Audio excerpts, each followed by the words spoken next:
after we did start to unionize, we started to hear a lot of our morning huddles were directed about a union.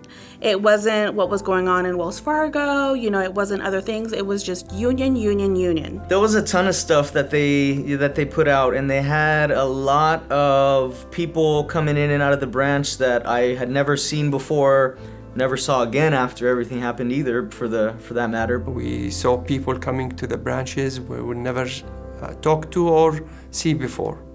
Out of a sudden, they were so nice to us without any reason. For us, that also flagged the question, why is upper management spending so much time to focus on the union instead of hearing us, hearing our grievances? Why were our concerns not priority before, but now that there's talks of a union, now you want to shine the light, now you want to give us the attention? The talking points were different depending on who they were talking to.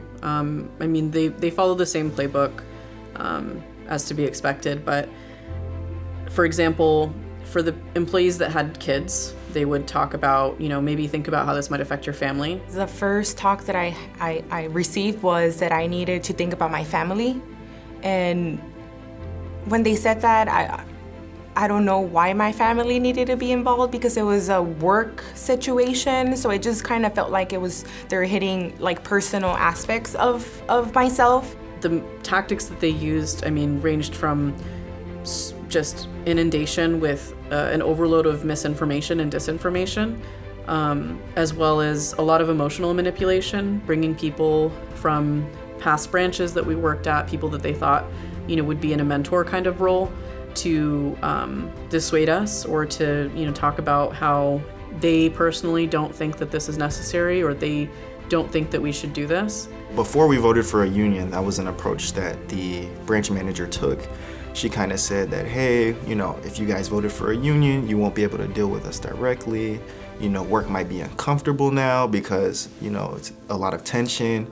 And so what I will say after voting for a union is that everything resumed normally. And so I feel like that was a kind of a lie that was pushed upon us from Wells Fargo, strangely enough, that things were going to be weird and rifty, and you're not going to be able to talk to me and come to me with issues. And that's simply not true. Like, me and her joke, we laugh. It's like everything resumed normally after the vote.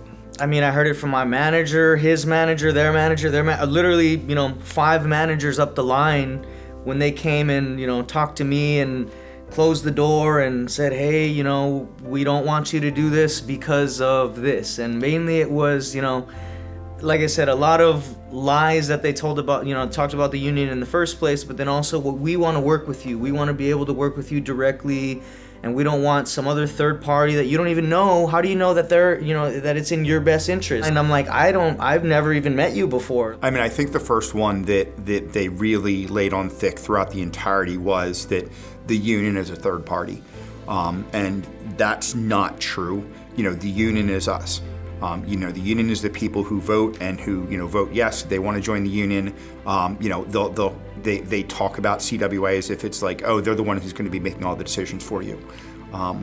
We're making the decisions for us. It's not like the CWA is coming in and be like, oh, we're going to change everything up around here. Like, we're going to vote on things. So it's the CWA is everyone in it. It's not this big scary entity that's going to take over. A lot of it centered around trying to shake the confidence and trying to make ourselves doubt why we did it in the first place. It was very intimidating for them to just isolate you and put you in a room and ask you questions or tell you that you're doing the wrong thing when we already decided. Like, we had already decided to unionize. It literally stated in the letter, if you want to recognize us, go ahead and do so. Like, we don't have to go through all of this. We've been having these concerns for years, and every time we shared it, it just got swept under the rug.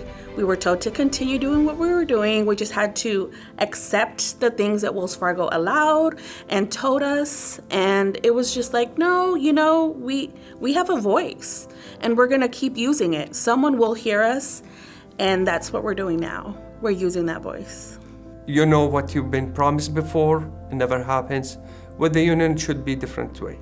So you're better off with the union than not with the union. reach out to somebody that's unionized. Reach out to one of us and ask us about our experience and ask us about what the state of the branch is and how we've been able to push back. Follow your instinct. Follow your intuition. I mean, it's there. If you have that instinct and that little voice telling you, hey, maybe I should reach out, maybe I should get more information, follow that, because that's what we did. And I think just reaching out and actually asking the people who are involved, especially like at our branch or other union branches, I think that is really the best way to get, key and inside information as to how things are going, as opposed to just listening to a manager say, oh yeah, it's terrible over there. So we're all happy to answer those questions. We're all happy to, get on a call, ask, answer some questions for you and your team. But go to the source. Don't let Wells Fargo dictate to you what the truth is. Find out for yourself. You kind of have to take initiative in getting organized.